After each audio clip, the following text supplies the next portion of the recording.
ஆக்கிரமிப்பு படை ராணுவ இலக்குகளை குறிவைத்து தாக்குதல் நடத்தியதாக கூறுவது முற்றிலும் பொய்யானது என்று ஏமன் மறுத்துள்ளது. லெபனான், சிரியா, காசாவை தொடர்ந்து தற்போது ஏமன் மீது இஸ்ரேல் தீவிர தாக்குதல் நடத்தி வருகின்றது. குறிப்பாக பொதுமக்களின் குடியிருப்புகள், அவர்களுக்கான அடிப்படை கட்டமைப்புகளை குறிவைத்து தாக்குதலை நடத்தி வருகின்றன. இதனை உலக நாடுகளும் உற்று நோக்கி வரும் நிலையில் மத்திய கிழக்கிலிருந்து கண்டன குரல்களும் எழுவதற்கு ஆரம்பித்துள்ளது. இதனால் சுதாரித்துக் கொண்ட இஸ்ரேல் ஆக்கிரமிப்பு ராணுவம் ஏமனில் ராணுவ தளங்களை குறிவைத்து மட்டுமே தாக்குதல் நடத்தப்படுவதாக கூறி வருகின்றது. ஆனால் இஸ்ரேலின் இந்த கட்டுக்கதையை ஏமன் தவிடுபொடியாக்கியுள்ளது. பொதுமக்கள் அதிகம் வசிக்கும் பகுதிகளிலும் அவர்களுக்கு தேவையான பெட்ரோல் பங்க், மின் நிலையம் போன்ற அடிப்படை கட்டமைப்புகள் மீதும் இஸ்ரேல் வான்வழி தாக்குதல்களை நடத்தியுள்ளதை உறுதிப்படுத்தியுள்ளது.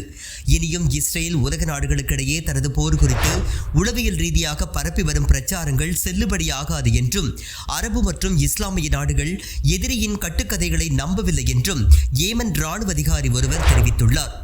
ஏமன் தலைநகர் சனாவில் வியாழக்கிழமை 10க்கும் மேற்பட்ட இஸ்ரேலிய வான்வழி தாக்குதல்கள் நடத்தப்பட்டதாகவும், அவை அனைத்துமே மக்கள் அதிகம் வசிக்கும் குடியிருப்பு பகுதிகளை குறிவைத்து நடத்தப்பட்டதாகவும் தெரிவிக்கப்பட்டுள்ளது. இந்த தாக்குதலில் 4 பேர் உயிரிழந்ததாகவும் 67 பேர் காயமடைந்ததாகவும் ஏமன் ஆயுதப்படை தெரிவித்துள்ளது.